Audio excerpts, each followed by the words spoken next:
So in Chapter 5, where were Cam and Eric taken? Yep, that's right. They were taken to the director's room. Why were they taken to the director's room? Because the guard found them, didn't he? And he wanted to know why they were there after the museum closed. What was so unusual about that delivery truck in this story? What did Cam remember? Cam remembered that it was called Beth's milk. And in the museum, when they bought milk, what kind of milk was it called? Yeah, it was called Edna's milk. They were also very surprised that the milk truck came when? Yes, in the afternoon, because when should milk arrive? In the morning. They thought it should arrive in the morning. So, what do you speculate the truck has inside? Are you thinking about anything? Making predictions for Chapter 6? Well, you can probably guess that it isn't milk, because I think Cam is right. I think Beth's milk is a cover-up. I don't think it's really Beth's milk. So in Chapter 6, we're going to find out. Here we go. Chapter 6. And this time when we're going to read Chapter 6, I want you to describe what happens in this chapter. Where does the truck go? And what do Cam and Eric discover? And there's something that Cam's going to worry about in this chapter, and we're going to find out. The streets were crowded with cars. It was after 4 o'clock, and many people were driving home from work. Cam stayed on the right-hand side of the street. Eric rode behind her. The milk truck was already a block ahead. Cam and Eric pedaled hard to catch up. As Cam pedaled, her bicycle made a loud clicking sound. The kickstand was loose, and one of the pedals hit it as it went around. The milk truck made a right turn onto a side street. But before Cam and Eric could reach the corner, Cam had to stop. The loose kickstand was in the way. It was impossible for Cam to pedal. Eric got off his bicycle too. He pushed the kickstand on Cam's bicycle back into place. Cam said, "Thank you." "You really need a new one," Eric told her. Cam and Eric got on their bicycles again. When they reached the corner, they signaled and turned. Cam looked ahead. A big brown dog was running along the sidewalk. A few cars were parked along the side of the street, but Cam couldn't see the milk truck. She stopped and waited for Eric. "We've lost it," Cam said. "Maybe not. I think I see a truck parked in the driveway of one of the houses on the next block. Maybe it's the milk truck." Eric led Cam to a small brick house with a white wooden fence around it. The milk truck was parked in the driveway. No one was sitting inside the truck. "They must have gone inside the house," Cam said. She leaned her bicycle against the fence.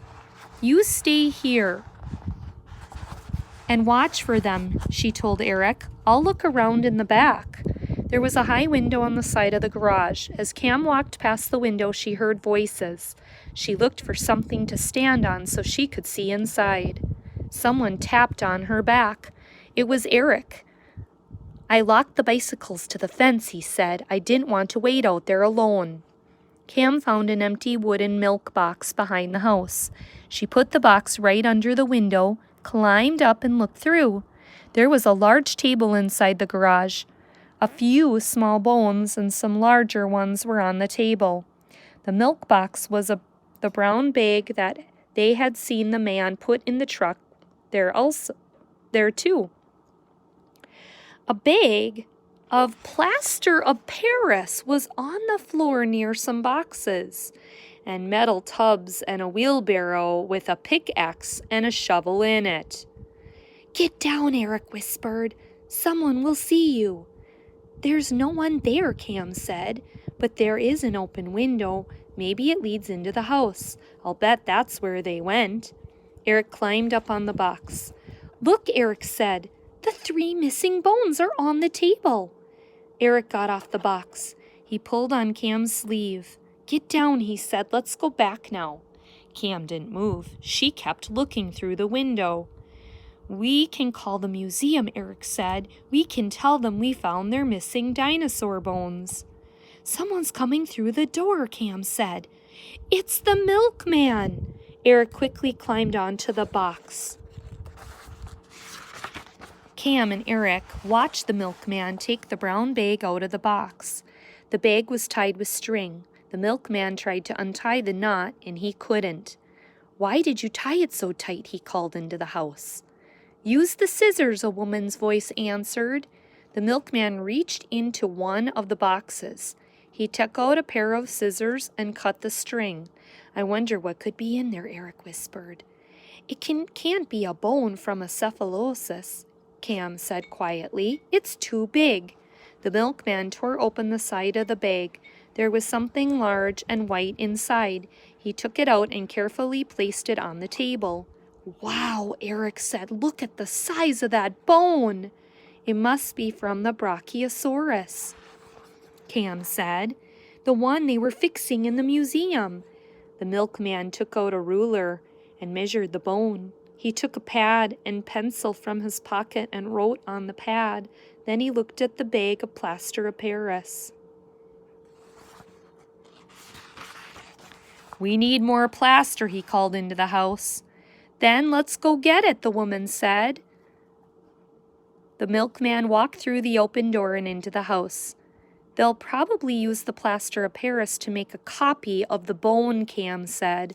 They'll take a copy of the museum tomorrow and leave it there in place of the real one.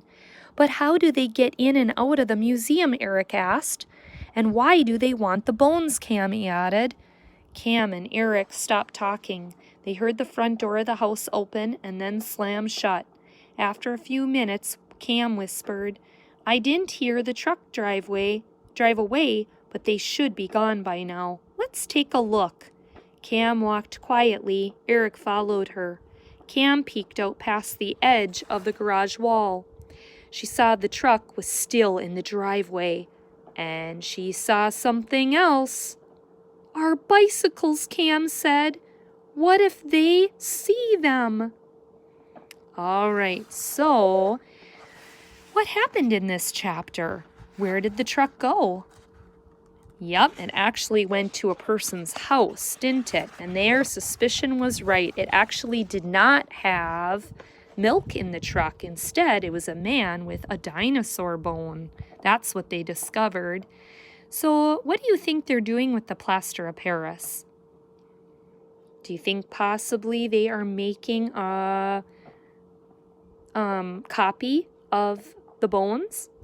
They could be making a copy of the bones. But why are they doing that?